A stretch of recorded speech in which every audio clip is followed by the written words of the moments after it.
Hello and welcome to the Live Reality Game Podcast. My name is Steven, and today we're going to talk about the third season of Columbus Survivor. Today we're doing a retrospective, and who better to talk about it with than the final three and the hosts of the season? And so the first introduction I need to make is the man who made the season happen, John. John, how are you doing? Hey, I'm doing all right. How are you? I'm doing great. John, tell us a little about yourself and Columbus Survivor. Yeah, I live in Columbus, Ohio. I've been here for the last 5 years. Started my LRG journey with Columbus Big Brother, which is different than Big Brother Columbus. This one is ran by Corey Cluding, who got me into the whole LRG thing. And then after my second season playing that, I was like, you know what? I kind of want to run one of these. The market for Survivor was open. I'm actually surprisingly not that big of a Survivor fan, but I do love Survivor. But I'm not as big of a fan as I am like Big Brother. But I took the open market, and 2 years ago we whipped a season together in 10 weeks, and the rest is history. If someone launched a third Big Brother game in Columbus, what would they call it? That's a good question. Like I said, we have the final three from the most recent season here, and we're going to start with Emily. Emily, tell us about yourself and how you discovered Columbus Survivor. Love to. So my name is Emily. I actually heard about Columbus Survivor through my fiance. So basically, I actually had no idea what LRG was. I did my very first one, not with Columbus Survivor. I did it with Dayton Traders, and they just started. I was part of season 2 and actually won that. So I was like, okay, this is really fun. Like, this is a really great community. Everyone was super cool. And then I was just curious. I moved into Columbus last November, so I'm going to be here for a year in November, and absolutely love the Columbus community as a whole. And then I was just like, I wonder if there's any Survivor Big Brother games, because I love Big Brother as well. Then my partner's like, my friend did the one from last season. You should sign up. And I did. And John casted me, and this was just great. I really appreciated John for picking my application out of everything, because, without it, I wouldn't have met these incredible people. It was such an amazing experience, and highly recommend anyone who has not done an LRG to do it, because it really just brings yourself out. Because I'm usually more of like a shy kind of person. But with doing LRG like this, especially last season, it definitely brought me out to like my true character, and really learned a lot and had a lot of takeaways and met some incredible people, including Dallas, Jamie, and John. So. Do you think you like the Traders format better or the Survivor format better? I can't, they have their pros and cons. I think with Traders, their production, they had like a professional camera that's been filmed. So I think they're editing right now, like the episodes. Whereas like John said with Columbus Survivor, it was just like through live and posts through Instagram. And it was really quick and up to speed, which I like. The edits are really good. So it's just like the pros and cons. I think for like the next Columbus, maybe like setting up episodes would be really cool. And having the professional camera. In the production side, I would love to get into that too, maybe someday, because I do photography on the side as well. So who knows, maybe for an next LRG. Another player from the final three, we have Dallas. Now, Dallas, you may have seen in Surviving Bloomington All-Stars, as well as in Surviving Bloomington Production. But Dallas, tell us about yourself and how you discovered Columbus Survivor. So I actually started my LRG, I guess, career, if you will, with Surviving Bloomington. I was first cast on the second season. And then went on to play the third, and then of course All Stars. All Stars was like the first one that we filmed. But yeah, after All Stars, I was really like empowered to try to go beyond just my local community to find LRGs. Like really during All Stars, I met a couple of people that introduced the fact to me that these were sort of all across the country, and this wasn't just a I don't know, single thing that Casey did and nobody really else does. Like, I definitely got exposed to the LG community. So after that, I started looking for games outside of Bloomington, and went on to play a couple of Big Brother games and found out very quickly that Big Brother is not necessarily my game. But during one of those Big Brother games, I met John, and he told me about Columbus Survivor. And I was like, wow, that sounds like a really fun game. It's someone I know that's putting it on. And so I just pulled the plug, applied, and then here we are. Speak of KC, you say his name. He's here in the chat saying, hi, I love watching this season live. Amazing Final 3. Facts. And finally, last but not least, we have who is going to be who is the winner of the third season. Now, Dr. Jamie plays a mean mole game, runs Who is the Mole, the live game. But Jamie, tell us how you discovered Columbus Survivor, and a little bit more about yourself as well. No, just that piece. I discovered Columbus Survivor through just a member of production. So a member of production, Ben Wood, told me about it. Ben and I have a long history, just dating back to playing orgs. Played a bunch of games together, hosted him in a number of online, and in my live game, as Steven said, I host my own live game, Who is the Mole, for a few seasons now. But it's weird to think about, but I've been in the live game community for a hot minute now. I started during the whole thing that was the event of the pandemic in the 2020s. The very first one where I met Steven, Mole Victory House. So that was quite an experience. And I think just from there, I got really, really hooked on it. So I've done a variety of different things. So I've done a couple of different mole games, my very first Survivor game was Bloomington last summer. That was just such a full experience for me, because it was both positive and overwhelming and just everything. The thing that I most appreciate about these games is that I feel like it's a great opportunity to like really test and challenge yourself and like really grow. So like if you are someone who really first likes or loves reality shows, then it's a great space for you. But also if you're someone who like really seeks any sort of like challenge, whether that's socially or on more of like the physical side of things, some of these games, I think there's lots of different spaces to try out that sort of thing. So we have a comment from Katie.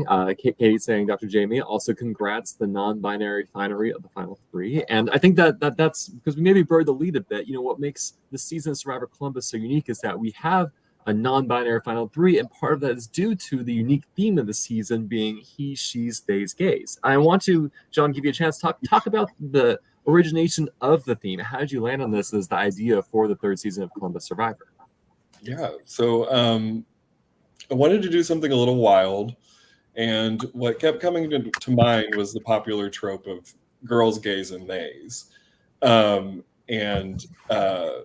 Once the applications started coming through, we didn't have a theme in mind yet. I think like in the first 10 applications we got, 6 were non-binary folks. So I was like, okay, well, I think we have a good shot at making this happen. So then the rest of it was a lot of pulling teeth, but quite frankly, to get people to play in this season. But I love this theme. I thought opening it up to hetero men, if they want to play along with everybody else. So that's why we added the he's tribe and then by pronouns. But yeah, it just spurred by being wild. Yeah. So I guess 2 questions. Was the original thought, hey, we would just have a she's, they's, gays, and then we'll just have 3 tribes, and then eventually when at a point you're like, we should have 4 tribes here? Yeah. Whenever I didn't quite have enough girls or theys to satisfy a tribe of 6. So I was like, well, maybe I can do 5 and then add in another tribe and make it our biggest season yet. So, and that is just the beginning of that story. We actually ended up adding 2 more people last minute, which Jamie, I'll get on to you about that here in a second. Yeah.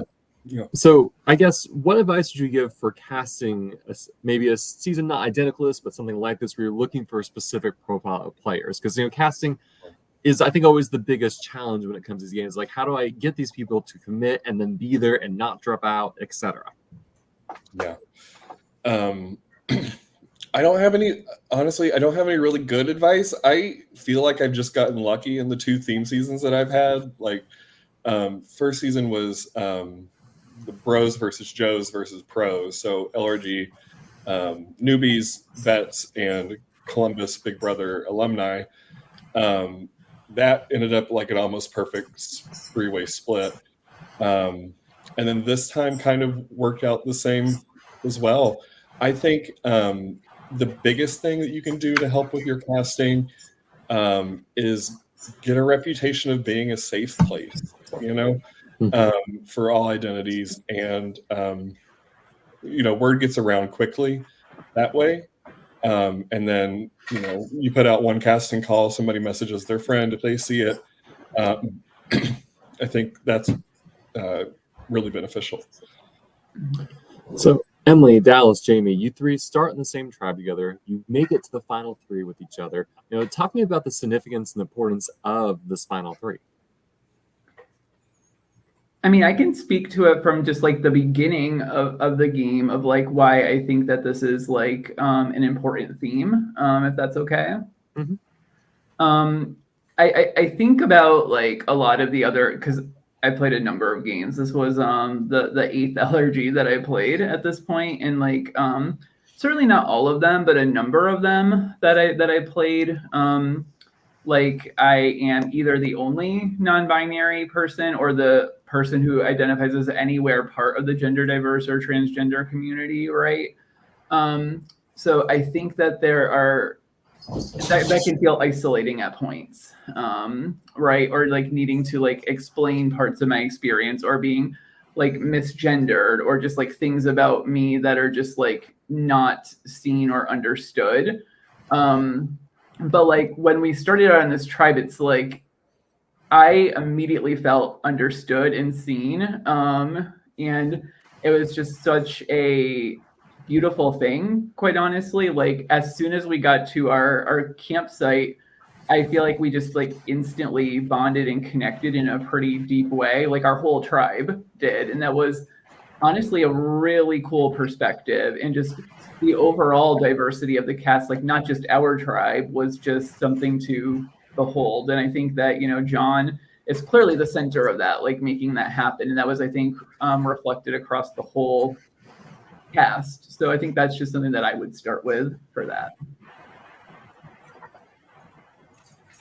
I'd also like to tack on, just when it comes to like this final 3 of our original like starting tribe, I do also feel that just between the 3 of us, there is there's just such wide gender diversity, just within our starting tribe, and then with this final 3. So I think it just really is a nice representation that of the wide spectrum that is gender, and to sort of be the ones with the face on the DVD cover, if you will. It allows a wide group of people to really like see themselves. I mean, just like when we see diverse contestants on the show proper, it's just a really it's just really representative of that spectrum.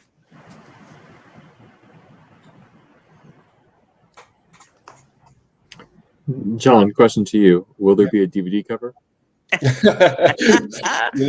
We should. We did talk about season 1 doing a spicy calendar for a fundraiser, but that never happened. But maybe we'll do it for All Stars.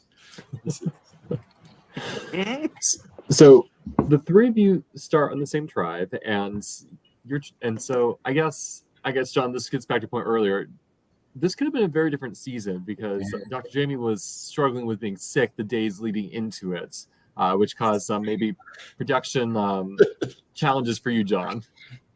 Yeah, this was the hardest casting period that I've ever had for any of my It's games. not just because of me, though. No, it's not just because of you, Jamie. The whole few months, we just kept having dropouts, and I kept having to reach out.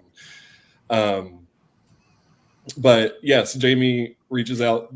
I think less than 24 hours before the start of the competition, and they are like, "I am ill, and I'm going to go to the urgent care."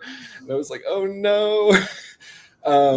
I was like, I really wanted you to play this game, and then the lack of committal either way was getting to me, and I almost told Jamie, I was like, Jamie, you probably just shouldn't come. But I'm so glad I didn't say that to Jamie, and that Jamie did come and create this incredible legacy now. Yeah. I ended up having food poisoning is what it was. I wanted to make sure I didn't have something that was contagious. Right. Yes. I mean, nothing's more fun than showing up with COVID and giving it to everyone during a game. Yeah. But food poisoning, you'll be there. Yeah. Well, I wasn't like violently ill by the time of the game. I was feeling better. I just wasn't eating. Yeah. I mean, who has time to eat in Survivor games anyways, thankfully, right? I mean, we didn't get anything to eat anyway. Yeah, and the little bit that we did get to eat, it was like, I looked at it and I was like, I can't like even fathom food right now. Like, get that away from me. Like, I can't deal. Like, the more that I would eat, I would have to use those porta potties more anyway, and those were nasty. Ooh. That was the real Survivor. Yeah. So Jamie had sent me the voting chart for this season. And instead of the three of you, Emily, you had the hardest route to merge with going to 4 different tribal councils. How was that? How was your pre-merge? Oh my gosh, that was insane. So I was like, man, now I know how the gays tribe feel because like initially they were in nominations like back to back, and I was like, oh my gosh, it's everyone's fear, like after the merge and things like that. I'm like, oh my gosh, like what if that's going to be me? But honestly, like having that alliance with Mary and O'Rear helped a lot because we had each other's backs through it out. So having that alliance, even though we were nomination after that, or eviction, it was intimidating, but there was like some hope, especially with that one challenge with the slingshots. I'm like, guys, we already won. Like at this point, like like if we did, like it would have been so tough. I wouldn't, it would have been just tough. Like with just the three of us, I was like, no, we're sticking together. When we're at the merge. So like that was just like the last fire we had, and we made it through. So that was just like one of the most memorable moments I had from it. But definitely, it's a lot of pressure. It's not a good feeling. So yeah, don't recommend to anyone. Dallas, you consistently received at least a vote at every tribal council you went to. I know, they just couldn't. So how obsessed with me. What was your question?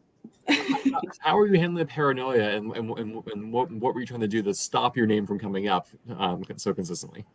Oh, well, if I'm just going to be 100% G, like, I was not going home, so I wasn't, like, really worried, to be honest. Like, there was too much, so, like, initially, like, my fear, just seeing, like, how the sort of swap played out. Well, first of all, okay, like, I did get a vote from our original Days tribe, which I was confused about, but I was like, okay, it's fine. But really, it was the swap tribe that I like got worried about, just because I was the only sort of single they on that tribe, where there's 3 and 3 from other places. So that was concerning, but then just spending a little bit of time and seeing sort of the direction that people wanted to go, it was very quick, the names being thrown out from other groups. And so, I mean, after that, as soon as the majority of people were willing to throw names out from these sort of groups of 3, I was like, I can navigate that. That's totally fine. So that's really how I managed the paranoia, which is that I just chose not to have any, or just like very much pushed that aside and didn't let myself believe that I was going home.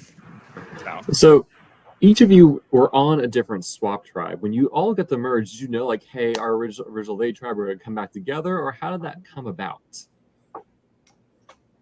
I think it was like kind of an unspoken at first, like hope or goal. Like it was definitely a goal for me. I will say that much. But I think it kind of worked together pretty seamlessly. Especially when we saw like how the votes were happening in the other group. It worked out very well, I'll say, for me, because like I was on the team that won a lot, like only lost the final immunity of the day. So it kind of gave me a lot of time to just work on building relationships and to find an idol. We never really needed to have like a 5-person chat, but we were able to kind of like have more kind of branch off conversations. But I think we kind of knew pretty quickly that like our interests were going to align still. That's at least my take on it.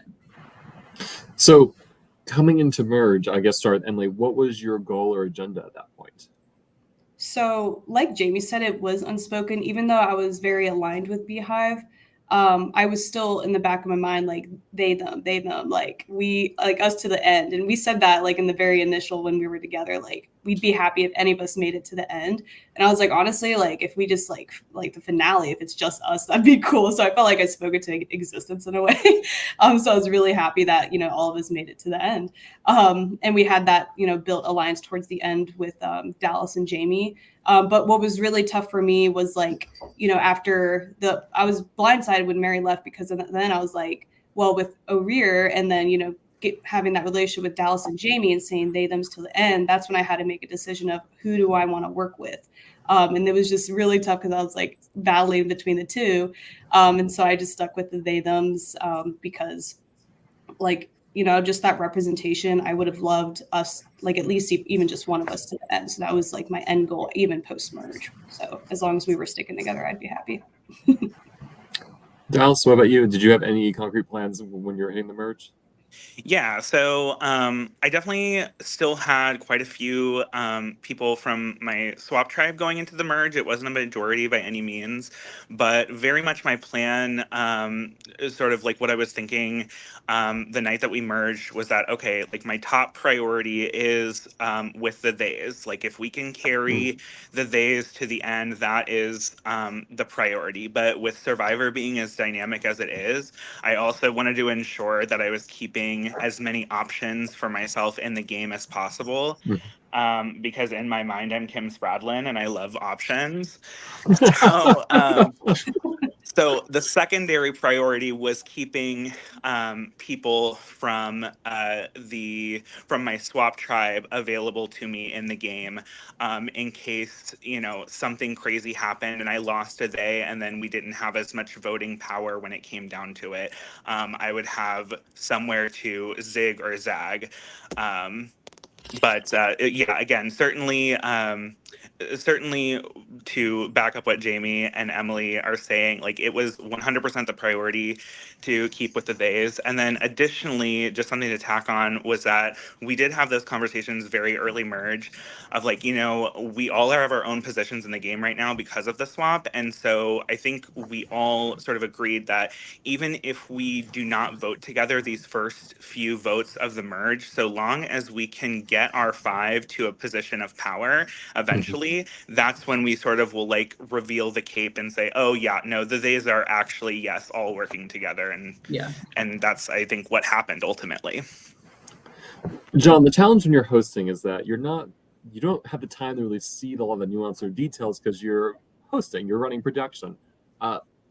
Was there anything of that first day that really surprised you or you weren't expecting? The first day, oh gosh. I don't know. My memory is one of the worst memories out there, but especially when I'm hosting because I'm so tunnel visioned that like if anybody knows May, May played this season but also helped last season with Prod, always pointing out where things are when they're 3 feet in front of my face because I'm just so focused on finding things. But day one,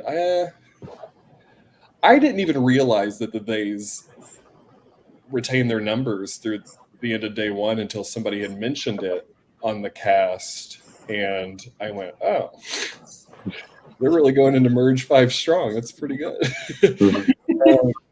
It's pretty good. And that's the thing that makes the final 3 even more impressive, is because there was a lot of talk about the Theys having 5 people in the in the merge of 13. And so, do you remember any predictions you had at the start of merge of where you think it would go? I didn't. I thought Mary was going to do really well, and I thought Bailey was going to do really well, and turned out to be true. But neither of them made it to the final 3. So, but I'm very proud of these 3. This season meant a lot to me in so many different ways, and I'm so happy that it worked out the way that it did for you all, and that you all were able to work towards that goal. That's cool. Shout out from Kyle Gates saying hi, friends. Mr. Gates himself. Hi, Kyle. Hi. So day 2, the Theys tribe, you have your 5 players. You are all scattered on different swap tribes, which gives you a lot of mobility and maybe the chance to like play down like overall together. The final 10 vote seems like to be a very key vote, because at that point you have your 5 original tribes strong, and there's 5 other people, and at that point everyone's like, okay, one of the They tribe needs to go. We can't let them just all 5 sit there, right? So talk to me about this vote and all the chaos that happens with it. Yeah, I can feel that. So, yeah, I had an idol that I had found toward the end of day 1, because like I said, there's a lot of downtime for my tribe, and I had only shared that pretty early on with Francis, who was, like, I had a really good relationship with all the Theys, but my core of that group was Francis and Dallas, so I shared that very early with Francis. I shared that later with Dallas, but I genuinely would have shared that idol. I would have played it on any of the days had the need arose. That was how I, conceptually approached that. But, we were able to get, the first merge vote. My goal was just to make sure that no one of the Theys or no one else that I was secondarily working with got voted out, and that worked out. And then we had the funky split tribal that worked out, which was a emotional mess for me, but we'll say that worked out. But then the final 10 vote was, we had our 5 Theys, and we had 5 people who were not Theys. So we had 3 people from the original She's tribe, 2 people from the He's tribe. So, my position in this, at least, was that I had a super close relationship with Bailey from the SWAT tribe. And I think what's kind of important there for me is that a lot of folks, I don't think, quite knew exactly how close my relationship with her was. It was close enough that I knew that she wouldn't lie to me about things, but people really wanted out one of the Theys at that point, and the plan was for Francis to get voted out. So we sort of were of the mindset that we will say that we're going to go along with that because, oh yeah, that seems fair. We've had so many of our numbers for so long. We've had things far too good for far too long, essentially. But, we were not really going to go with that. And that definitely was not, in my best interest. We had a separate plan to vote for Maddie, who was one of the She's. So we could get a majority number of Theys. But at Tribal, the She's and the He's tried to do a bit of a live tribal moment, which I'm sure the viewers love. So there was questions of whether the vote was going to change, whether they were going to change who they were targeting or not. But I remember just thinking in that moment, because it ended with me looking at Bailey as like, is it really still Francis? And she looks and she's like, yes. So I trust that coming from her. So I ended up playing the idol and idled out Maddie there, essentially.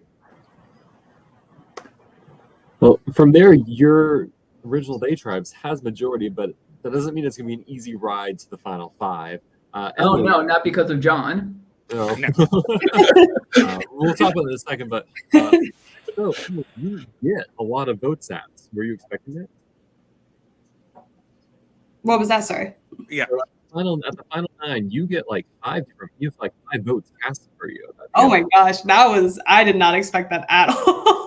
I was like, well, what just happened? But then I thought about it. I was like, okay, I think Clay was onto it because he knew that I had a power because he got the power when we had that. I think it was like the second challenge, I believe, where we had to basically.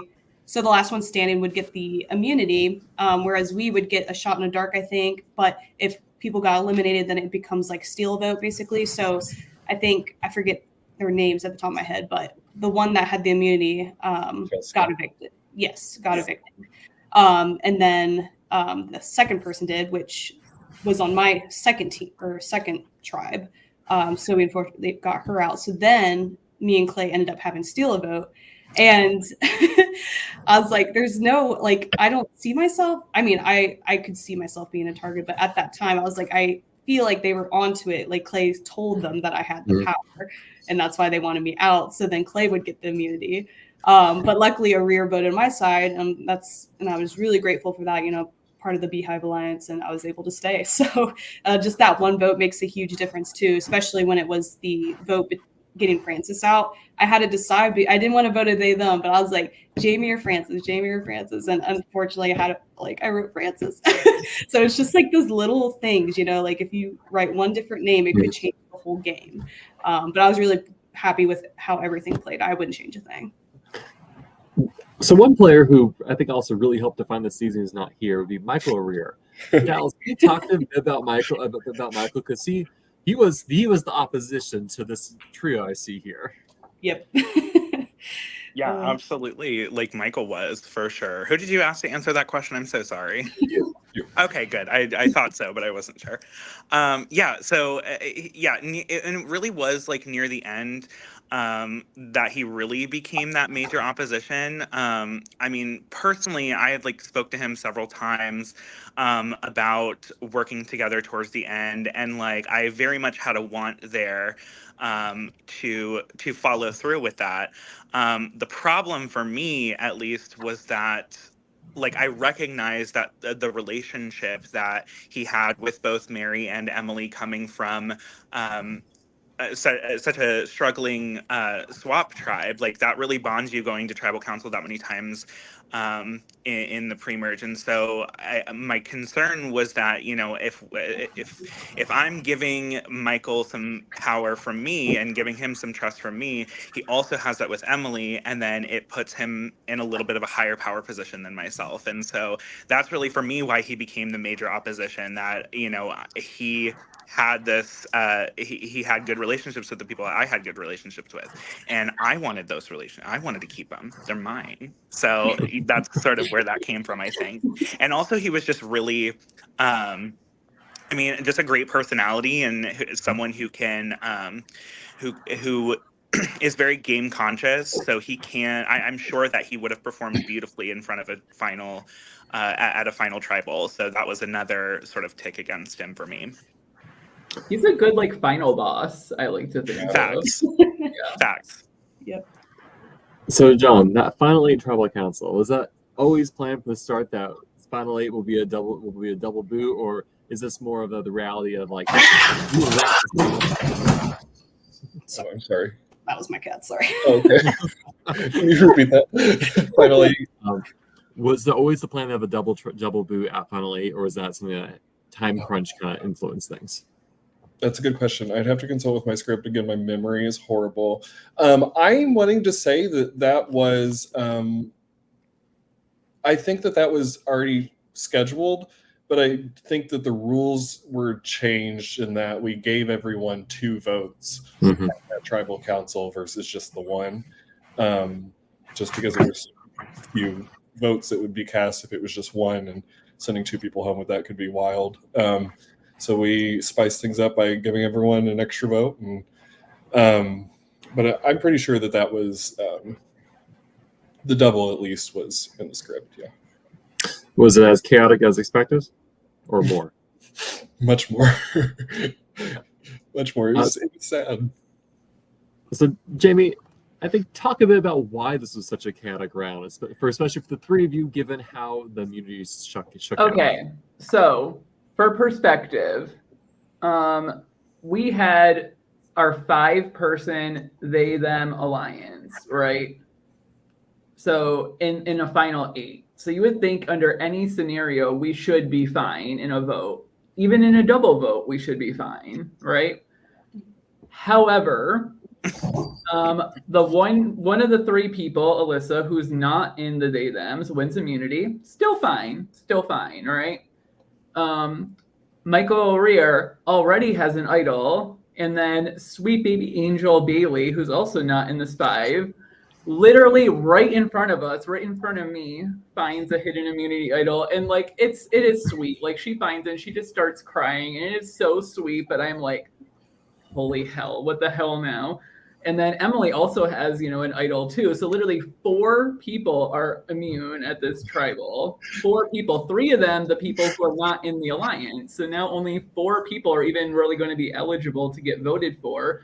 3 of them literally in my core alliance. So myself, Dallas, Francis, and then Mary, unfortunately. So, we go from like this really powerful position to being in extreme danger. And I will say this is the most vulnerable I have ever felt personally in any game that I have ever played, because like quite frankly, like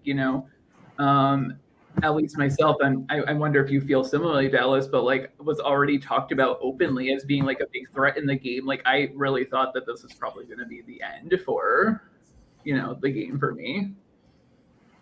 Yeah, I mean, I definitely felt the same way. I was genuinely surprised, though, to not see as many votes for me as I did for, like, I expected it to be a little bit more split evenly between the 4 of us. And yeah, but yeah, certainly for this game, it's definitely the most vulnerable I had felt the whole time. Although I will say, and I don't know if anybody else felt this way, at least any of the people that were vulnerable.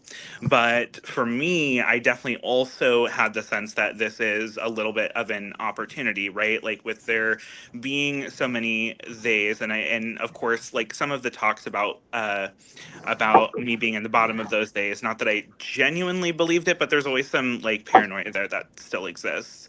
So it is a little bit of an opportunity to sort of whittle down those numbers with 4 days being the only vulnerable people, right? If you can make it out of there, there's going to be 3 days left. And those are the 3 that made it to the finals, right? And so that's sort of what I was thinking, is that it is that opportunity to be like, okay, well, shed the people that like would have eventually got shed at 5 and 4 anyway, and then here we are, right? Yeah, and I will say from my perspective, like I do genuinely recognize that there's an element of luck in surviving that vote, but I also believe that there is a strong element of like social gameplay in that. Like Emily said, like Emily did not vote for me. Francis has said Francis was not willing to vote for me. Like my relationship with Bailey was very clutch there because Bailey was not willing to vote for me and also got Alyssa to not vote for me. Like, I do think that those things matter in that sort of perspective, when I think some of those people probably should have voted for me. Emily, were you tempted to not play your idol? Yeah, actually, I I was just thinking all these people have these idols, and it depends on who plays and who doesn't, but it also matters like who writes the name of who, and that's why I had suspicions. I was like, what if Bailey doesn't play her idol? And that's why I used her for one of the votes, because I was like, if she doesn't, then that counts a vote. Woo! But she did end up using it, and I think everyone used her, right? Yeah. Yeah. So like 3 players play their idols. Yeah. Alyssa was immune. I mean. And then I will always support an unnecessary idol play. Let me just put that out right now. You Yeah. did the right thing, Mama. You did. You did. Yep. So yeah, it is. I mean, it's hard to turn down. Like, hey, I get to fast forward 2 rounds, the price of 1 idol. It's like, sure, I'll take it. Yes. Better safe. So I guess just real fast, Jamie, how did you decide on your votes for Mary and Arir? So for better or worse, I am a pretty loyal player. I think that shows. Like had we not been in the situation that we were in, I wouldn't have voted for any of the they thems, you know.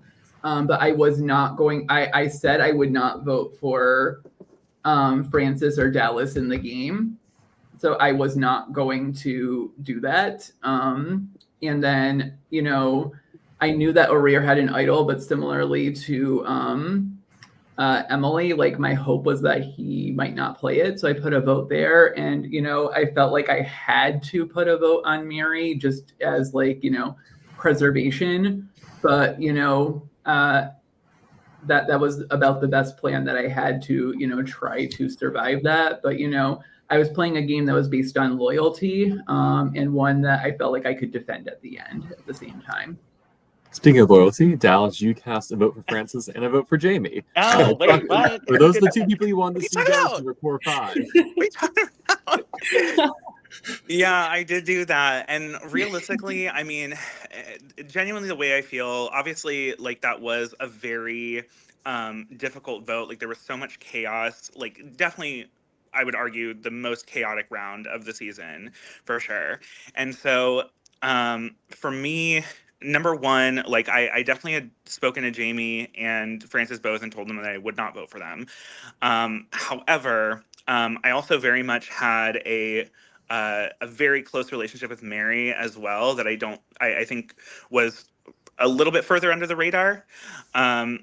So for me, doing one for Jamie and one for Francis, it was really unfortunately just ensuring that one of them went home. And I know that's messed up for the conversations that we had, but it was just this crunch time where I asked myself, okay, like, am I playing to win or am I playing to get like second or third place? And like, I really wanted to play to win. And so I figured that of the four people that could potentially go home, right? If I'm staying, then that means either Francis or Jamie has to go home. But so in order to, you know, preserve my relationship with Mary and then but not really choose between Jamie and Francis who goes home. I threw a vote on each, so they kind of canceled themselves out, to be honest. I mean, realistically, if I had doubled up on Jamie or doubled up on Francis, it would have determined which one of them went, right? So that's sort of like was it the most strategic? No, it wasn't. But I mean, at the end of the day, I was just like, the situation sucks, and so this is my rebellion. And Emily, you kind of alluded to this before, but you chose to cast a vote for Francis over Jamie or Dallas. Can you talk again about that decision process? Yeah, it was really tough. Just like what Dallas said, like I wanted to come to win. And I, even from the very beginning of They Thems, I was like, Francis is good. Like her communication's great. Like everyone loves her. I'm like, that's a social threat right there. So in the back of my mind, I was like, yeah, like, I mean, I saw them as a threat from the very beginning. And when I had that opportunity, I was like, out of Jamie and Francis, I was like, I think I would have their chance of winning. Both are really great competitors, but, you know, just as Francis being more of like that social threat, I definitely just went with that vote over Jamie. I'm saying one of the last biggest surprises this season is at Final Six, Arir has yet another idol, plays it, and chooses to idol out Bailey. God. What were your reactions at the moment watching that unfold? That was wild. I saw it coming from a mile away. And Bailey's actually a very good close friend of mine. And a fun fact of Columbus Survivor lore is that each season that we've done, the dates have been picked out with Bailey in mind. And Bailey has bailed on me every year until this year. But I know that Bailey doesn't have as extensive of Survivor knowledge as maybe many of the players. And so I knew that there were a couple of ways that she could have safeguarded herself from that happening to her, including placing a vote on someone other than Arir or using the vote cancellation token that she had found. Yeah. Oh, no. So I will say I love Bailey. I love Bailey to death. Bailey and I worked together very closely in the game. And at that point, like I had the Dallas and Emily side of things. I was also working very closely with Bailey and Alyssa at that point, but I knew I really wanted to go to the end with Dallas and Emily. I really trusted that you all would go there with me, and I also thought I had a good chance in that case. I didn't necessarily think O'Rear had an idol, but I thought that he could, and quite honestly, like I was one of the big proponents to not split the vote, both because I knew I had immunity anyway, and also I had the suspicion that if he did have an idol, I thought he might idol out Bailey.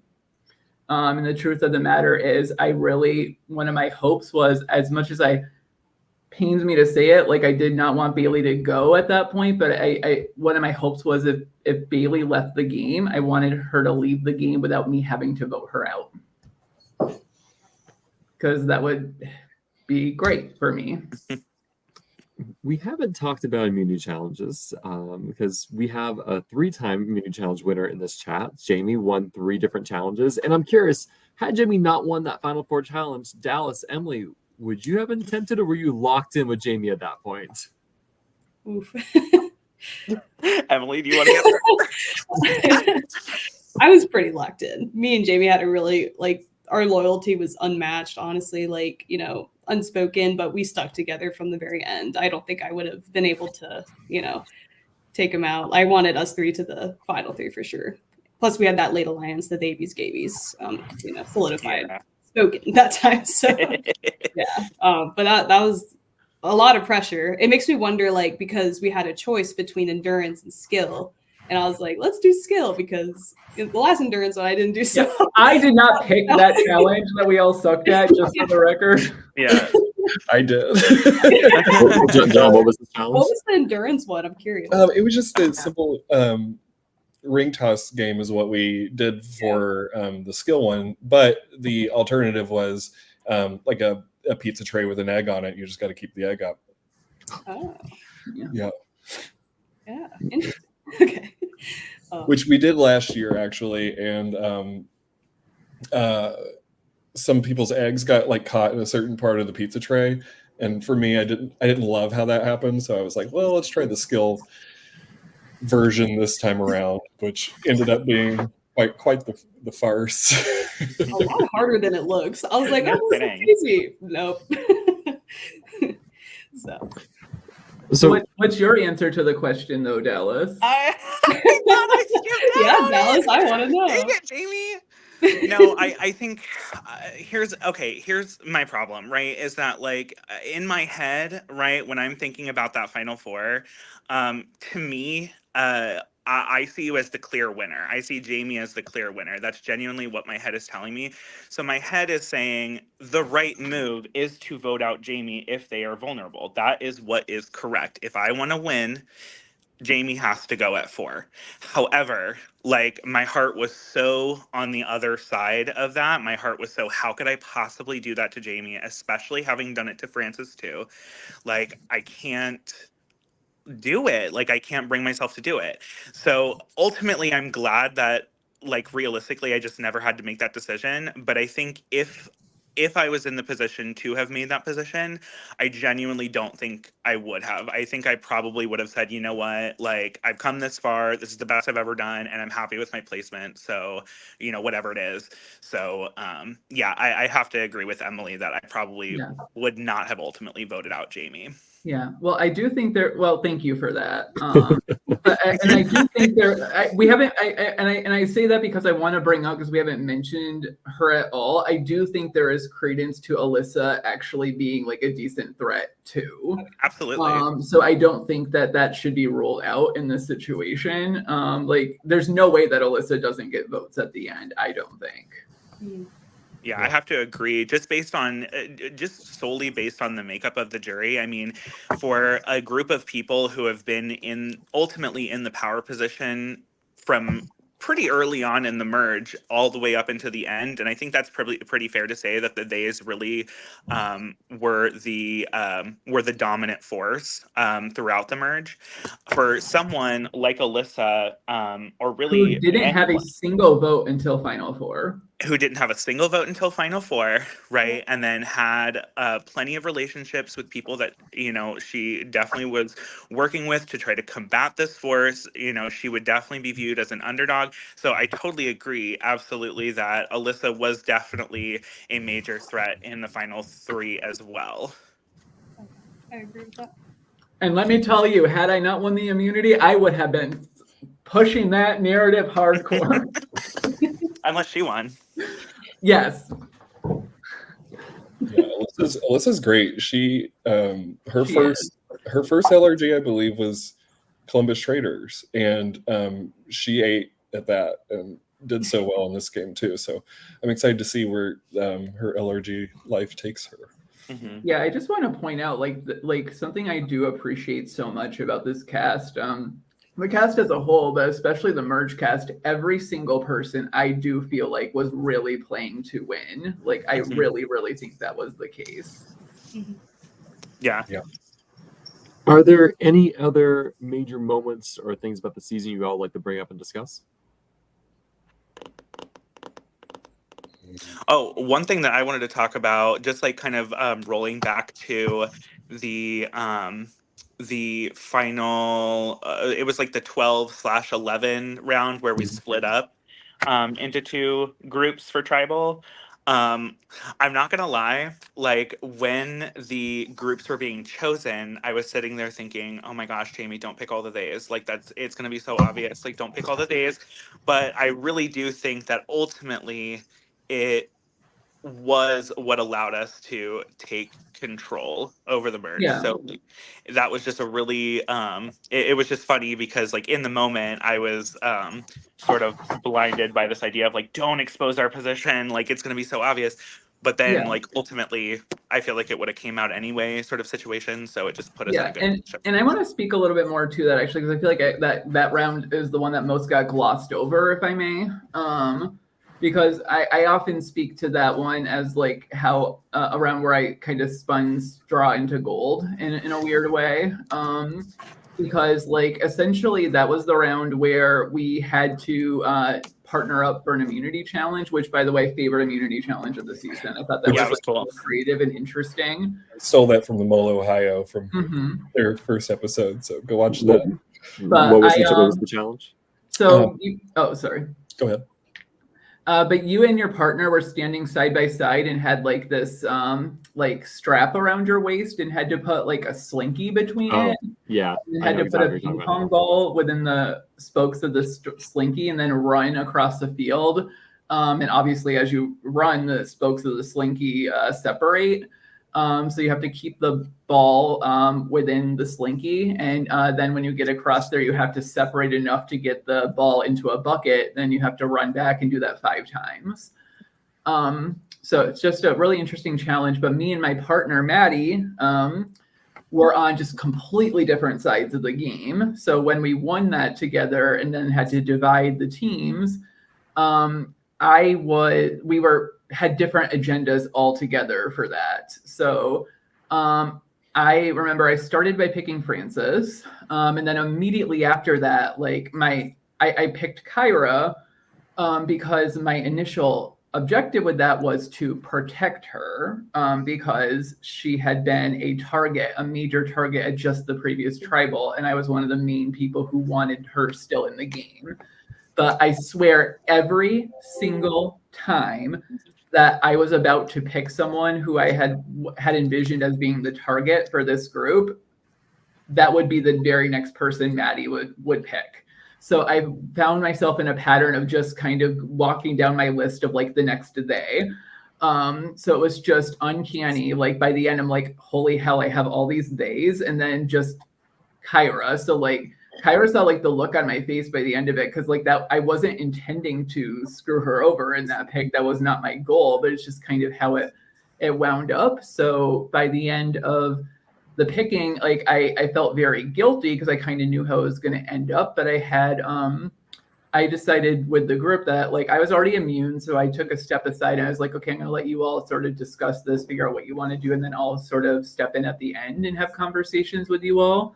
But it was kind of fairly straightforward what the group was going to do. But why I say I kind of spun straw into gold there was because like I ended up having like a pretty transparent conversation with Kyra about, you know, how I, you know, wasn't intending to screw her over with the picks, but that's kind of how it wound up and how I saw my position in the game, how I wanted to move forward, how I saw myself moving forward with the days at that point, and how I, you know, wanted to, you know, play the game from then on out. And I was like pretty transparent about that and also pretty genuine with my emotions about it. And it actually made her a pretty big fan of me on the jury as well.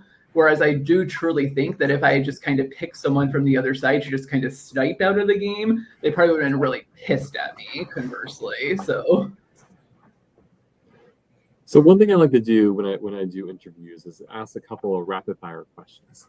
And so I'm just gonna do a couple of them and just kind of say the first thing comes to mind.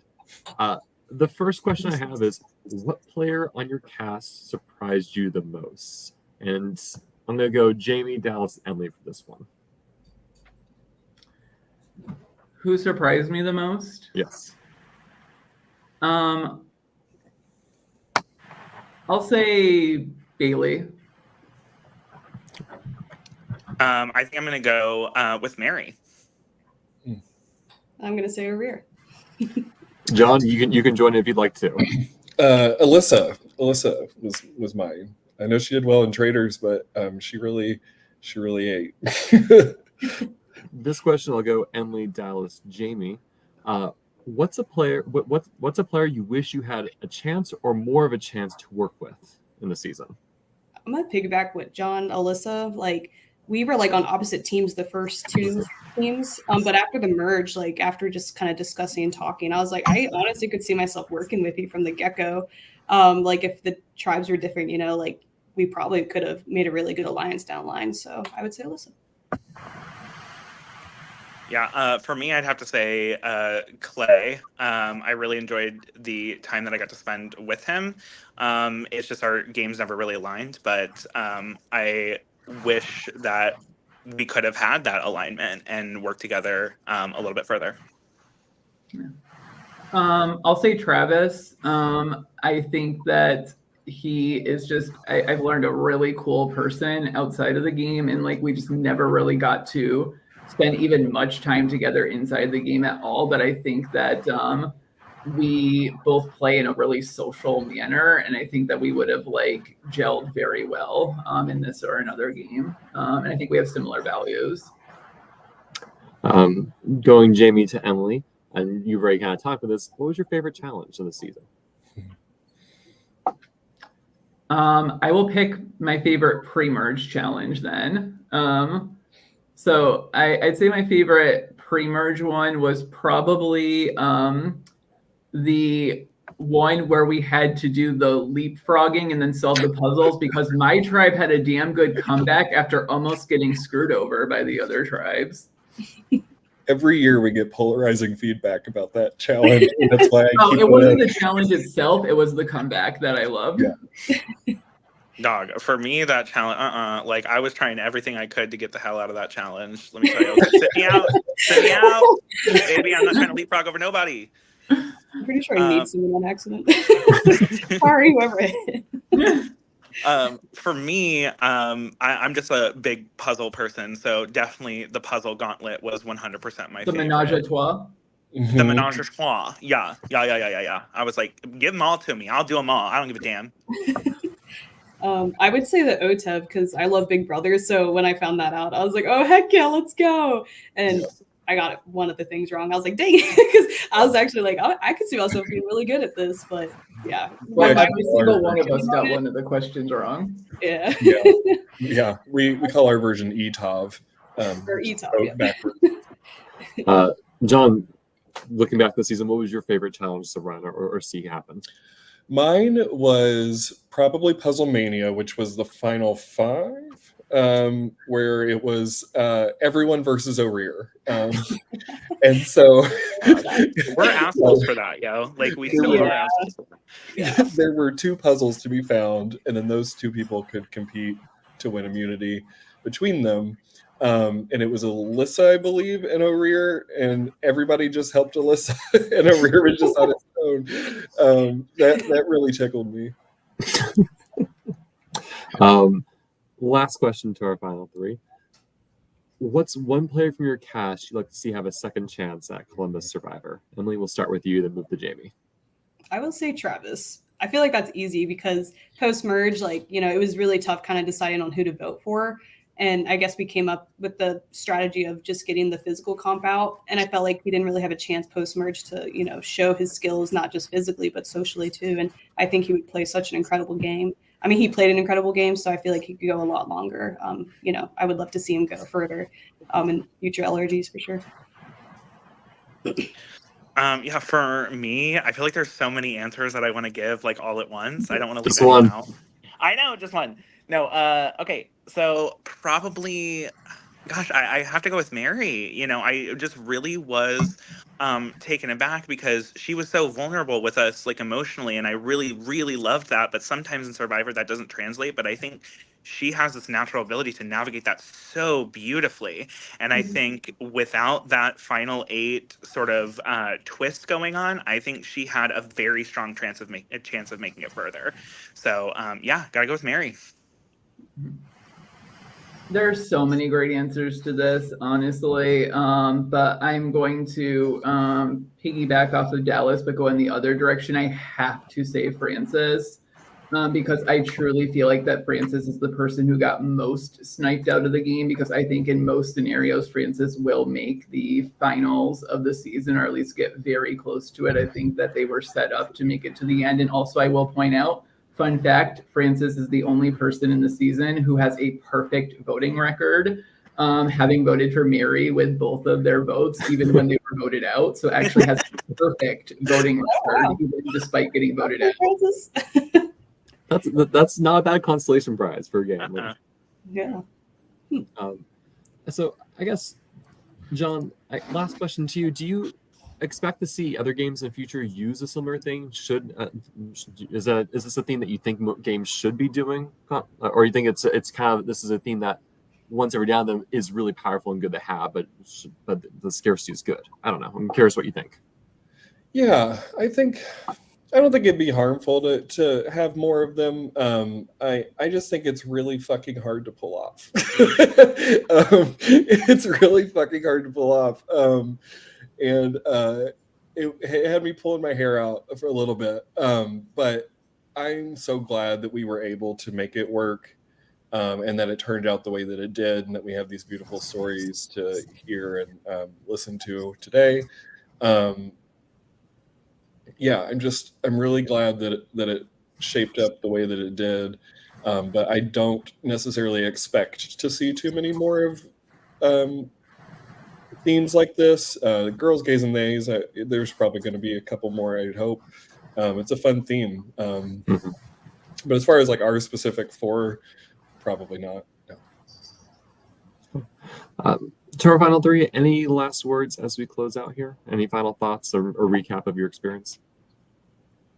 Yeah, I will say that when it comes to the theme, when I initially got the email, I looked at that theme and I was like, oh no, like, I don't know if this is going to, what I was concerned about was that it could very much be viewed possibly in the same way that we all kind of felt when we saw Cook Islands Survivor, right? It was like Survivor Race Wars, but this is Survivor, like, sexuality and gender wars. Like, I don't know, there was just that initial jolt. But I think what really made it work for John is this cast of people. I mean, I think that this cast really took that theme, made it their own in the most positive way.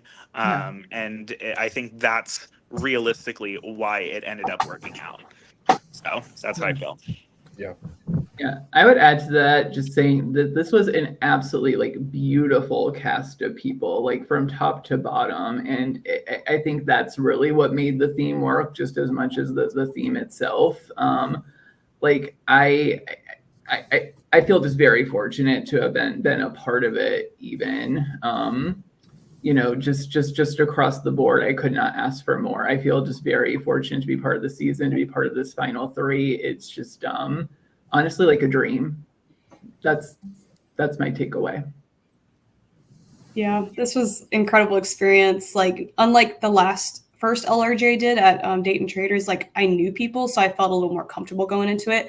But walking into this, I didn't know a single person, and then knowing that others knew other people, but I felt welcomed. Like it just felt like everyone was just welcoming, and like at the end of this, I came out with like so many friends. Like I love every single one of them, and it's just cool because like we hang out after when we can. So it's just such a great opportunity, and that's why I highly recommend games like this because you'll meet some incredible people, and then it opens up doors to other opportunities as well. So this was incredible. So thank you guys.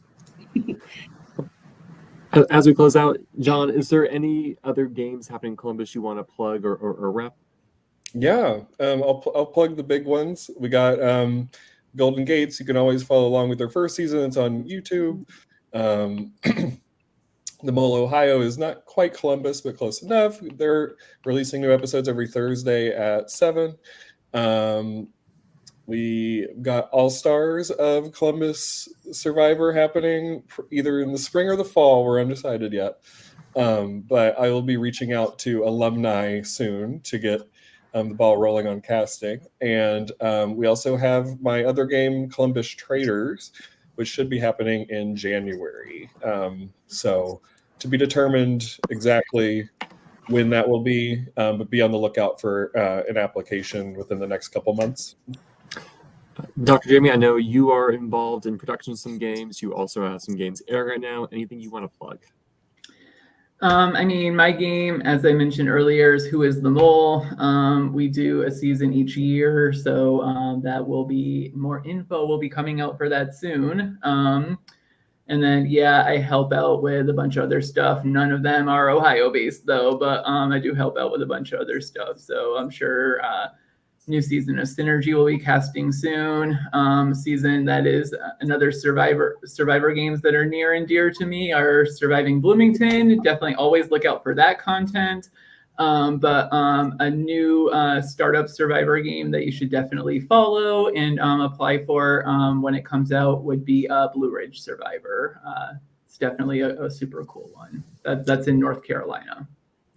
Dallas, I know you are also involved with Surviving Bloomington. Anything you want to say about that or other games? Oh yeah, I cannot not take an opportunity to plug Surviving Bloomington. I mean, it's where I grew up in terms of my LRG career. So yeah, season 7 of Surviving Bloomington, I believe, should start airing potentially sometime early next year, but I might be speaking out of turn on that. So, but just look out for it, okay, people, look out for it.